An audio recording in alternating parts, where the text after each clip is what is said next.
And all we're asking, all the industry wants from the legislators in Texas is help us regulate it so we can create good shepherd policies to protect the people. Mostly what they're worried about in the Bible Belt is the kids. They're like, it's the devil's lettuce and it'll corrupt all the kids. Right. Well, no one who really wants to operate in this business wants to sell to kids. That's like a big tobacco myth.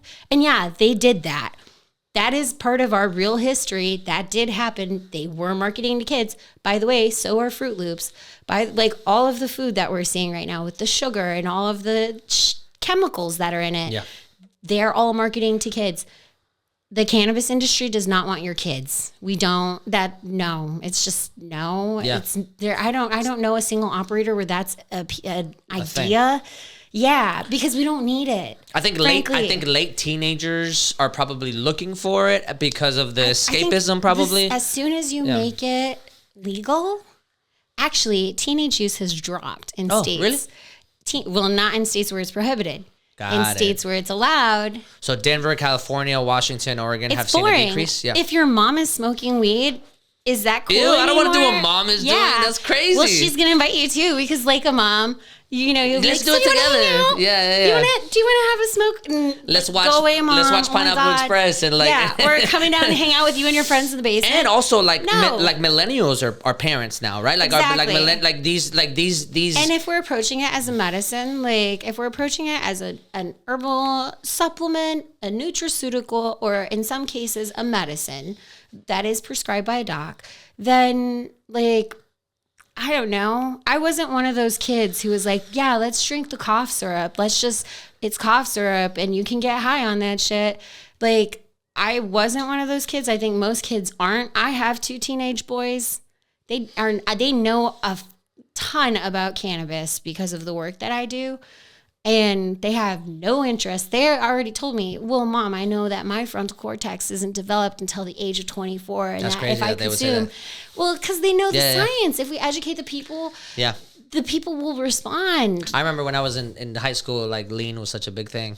And we looked for it, but we looked for it because it was cool because we idolized these rappers. It wasn't because like we were looking for a relief or anything like that. It was like a lifestyle choice, right? Like grape juice, man. Yeah. But so in that sense, I understand how like teenagers are perceptible. They are always going to be the face of counterculture with anything. Yeah. So, but I think that it's important to understand. I mean, like teenagers also search for alcohol. Exactly. You know what I mean? But is alcohol completely illegal? Correct. At least, and then nobody's telling alcohol manufacturers and companies that they're marketing to children. They clearly aren't. And when a 18-year-old is looking for alcohol, it's on them. It's not like Johnny Walker gets like, the mob right outside of their distillery because of exactly. Because of or children, they're setting up a bar across from a school. Right. And that is where we do have to have cannabis operators. So most of the hemp operators in Texas are real good folks. They're real country folks. They're good. They're from here.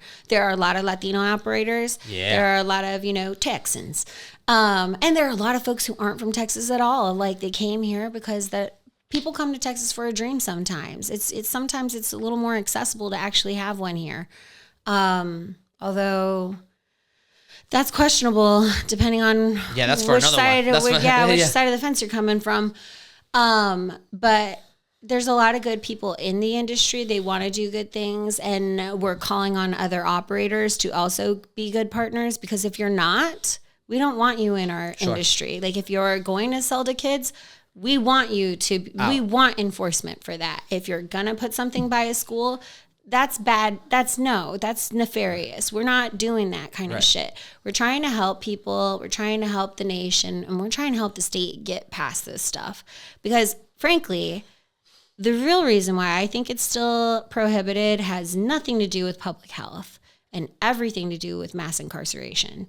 As soon as you... Oh, so you think big prison is behind... I think it was for a very long time. And now, as we found other ways to incarcerate people at a rate, that cannabis enforcement is less so, but it was a major factor. Yeah, the prison industrial complex is crazy. Right. Yeah. And once you set the foundation for a belief, it persists even if years after you have data and science that shows contradictory information.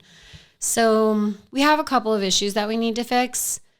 I think cannabis is one of the easiest ones that we could set up, remove the prohibition, set up simple regulations, let Texans, actually in the state of Texas, the hemp industry already employs about 50,000 people. It's a $5 billion industry already. In Texas or? In Texas. Oh, wow. Yeah. Ha ha ha. Everyone's like, oh, New York's projected for their $3 billion or Cali's going to have this many millions. We have a very big market robust, already here in Texas because of what they did with hemp, because of the hemp rules.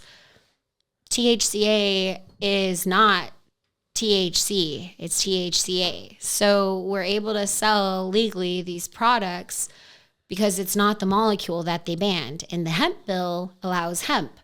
Hemp and cannabis are the same thing. But by legal definition, they are not. So we have a cannabis industry in Texas. Yeah. The legislators are now aware they did that. They're trying to walk it back, but we've got 50,000 Texans who are directly employed by the industry. That's not to mention ancillary service providers, including myself, who are all supporting those 50,000 folks. So you had a whole lot more beyond that. And those hemp businesses, they do pay taxes. That's a lot of tax money. Yeah. So if we prohibit it, we're putting all that $5 billion all underground back into the illicit market. Right. It doesn't make any kind of sense. Not money sense, not common sense. Yeah, I can see that. Yeah, it's tough though. I think right now the real conversation is trying to connect with folks and have an open dialogue to help especially, Senator Charles Perry. I want to be his best friend, but because he's the one who really wants to ban all this, and he's the one I need to really speak to. I need to understand what are his constituents' fear. What is the fear that's holding it back? Right. Because the foundation of racial propaganda is a big piece of the history. Right. But what's holding us up now is, like I said earlier, it's a purple issue. Most of the Republicans actually are on board and they want to do this. They're being held hostage by some of their constituents who are exceptionally conservative or religious. Right. And it's a small but very loud minority. So they always are small and loud. That's, I think, the thing that we can all do as a community, though, is get a little more loud, but get loud in the way. I love the protesting in the streets, all that stuff, as long as we're, following the rules. Because I can't, look, I was in the military. I know how bad, I went to Afghanistan. I know how bad, and I went to Honduras. I know how bad things can get when shit hits the fan. I do not want that for the American public. So, I understand sometimes when, back when we had Antifa, I don't think that's still a thing. Or if it is, they've quieted down quite a bit. Not sure. But when we had Antifa and other organizations protesting and doing so violently, I get the teachings of Malcolm X to an extent, but I also respect the teachings of Martin Luther King and Cesar Chavez. And the nonviolent path, the legal path, is the path we have to kind of try to choose over and over again, because the path of violence, we get nowhere fast. Mm-hmm. It leads to situations that we're in right now. This is aggressively violent what's happening right now to our people. And we need to protest and be out there. But more than that, more than go protest with your sign, go meet with your legislator. Put some action, put some meat on that bone, because I can appreciate a good protest, but I'll be real honest with you. That does something for a quick 15-minute media spotlight and nothing else. I was just talking to a friend of mine yesterday because he called me. We were trying to put something together, and I told him that I'm like, see, and this is part of why this going back to functions, right? What my function is. I have a lot of friends that are very loud protesters, and that they're Instagram social justice warriors and things like that. And I always get back to them. I'm like, man, I love what you guys are doing, but you also have to remember, like, if you do not have political capital, you cannot get this done. Like, you just can't. It doesn't matter how loud you are or how many times you're out there. You could die of starvation out there if you do not have any sort of lobbying effort. Literally, people set themselves on fire. Like, you could literally be out there for years. If you do not figure out a way to create some sort of lobbying effort to get people in the rooms where these decisions are being made and to advocate for you, it will not happen. And I understand how that's hard, because as a protester, you have as somebody that has a social cause and you protest against it, it's seen in a very specific way. And to the normal person, the protester is noble. It's a noble cause, right? It's a noble first step. Right. The moment that you become a politician or a lobbyist, all of a sudden now you're looked at with the politician's eye, right? Now you're looked at like, oh, you're just a politician. But you need politicians. You need the lobbyists to be on your side, because they actually have the political capital and the wherewithal to know what rooms to get into so that they can then start finessing what they need to finesse. Is it a moral issue for some people that they don't want to be a politician? 100%, but somebody's got to do it. Well, politicians have been... The word has been like corrupted. Correct. Because it's really you're a public servant. Exactly. Are they right now? Exactly. I don't know. I mean, like, there's plenty corrupt politicians. There's plenty corrupt activists. The more of us who do it, you know there's what I mean? So many corrupt activists. There's plenty corrupt activists. There's plenty nonprofits 100%. With huge salaries 100%. That are all about 100%. And I'm not saying don't go protest, because I love seeing the community together, and I do think gathering in spaces together, sharing our stories, creates an energy, and also you talk to each other, you share ideas. I'm not saying not to do that either. What I'm saying is do that, but then also be aware of how government works, so that you can then put other people in position to do the rest of the fight, because a lot of the fight happens behind closed doors. Martin Luther King brought 1 million people to that march, but he had Rabbi Abraham Joshua Heschel there. He had a big Jewish movement behind him. He was able to get people on his behalf into rooms that he was not being a part of, so that he can get his message across. He was an incredibly great. He was a great activist, but an incredibly great political tactician, that he knew how to put people in certain places. And I think that comes also from it seemed that one thing that was different for him was this mindset of servant leadership, so that you're not prioritizing your ego. You got to be in the room. You got to be the one having the conversation. And he was flawed, which to me makes him even better. Like, he was flawed. He had a lot of very deep problems when it comes to his personal life, and but we all do, right? So we all do, right? And it doesn't. I think we need to start separating that out a little bit more. Sure. Like, of course, if you're doing like horrible, like you rape someone, that's bad, right? Yeah. But our heroes are humans. They're gonna fuck up. Yeah. What I think is gonna help society get better, including like the lobbyists, the politicians, all of it, is knowing we're gonna mess up and wanting to still do better, like acknowledging it and being comfortable with, oops, I messed up, and it could be public. Like, I think the thing about why cancel culture works so well is because shame in our country is so huge. Yeah. And you can shame anyone into any kind of complicity. Right. Like, except for us. That's why I'm calling myself that's why we're degenerates of blood. Like, you're not going to shame me, dog. Yeah, we're not going to feel shame over here. No. At least not in that kind of way. Well, once you get past that and you get really comfortable with being like, oh shit, I messed that one up. Let's take a look at the problem and see where we can do it different. Once you get comfortable with that, you start going through the iterations a lot faster. And for my political activists, you really got to get comfortable with that, because even if you don't like the government, this is still the rule set. This is still the game that we're playing. Until we can't change the game. You're in that system whether you like it or not. Yeah. So here we are in the United States of America. We operate under their laws, and that's crazy coming from me as a cannabis. I work in cannabis and psychedelics, but I have to say, like, you have to be a part of structuring the regulation and the people. I think the one thing that we'll see is big government and big corporations are going to control some of those platforms, like what we saw with TikTok. But we can still create and put our content out there, put our voices out there, because TikTok, IG, all of it didn't start with Zuck or Elon. It started with the people enjoying a product and making it something else. Right. Instagram was not what it is today. Right. It was a photo app for photographers to share their artsy photos. Yeah. That's it. And now it's influencing news, and literally a TikTok ban held half of the nation hostage. Right. Like, captured their attention and influenced geopolitical conversations. That's insane. Yeah. But it's also a good thing because it's powerful. It is.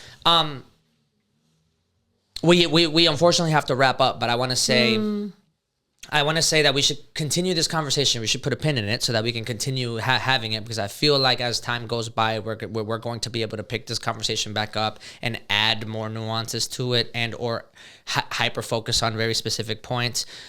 Or as time passes and things happen, we can come back and give people updates. I want to make sure that I give you an ability and a platform, open invitation whenever you want to come in and have a conversation, whether it's about cannabis or whether you want to join us in any other topic that we're talking about. We have some plans together to work together outside of being on camera. Putting together events and things like that, not cannabis related. Just so some of them are adjacent. Some of the, I think our relationship, our friendship, our partnership is going to continue growing. So if you really liked this conversation, if you really enjoyed us having a conversation with each other, then you're probably going to see a lot more in the future of us kind of being in the same rooms. And then more conversations about this. Again, open invite whenever you want. Thank you. And then I also think it's going to be really important to get your Hispanic, Latin, Chicano, Tejana perspective. I want to dive into that a lot more. Oh, yeah.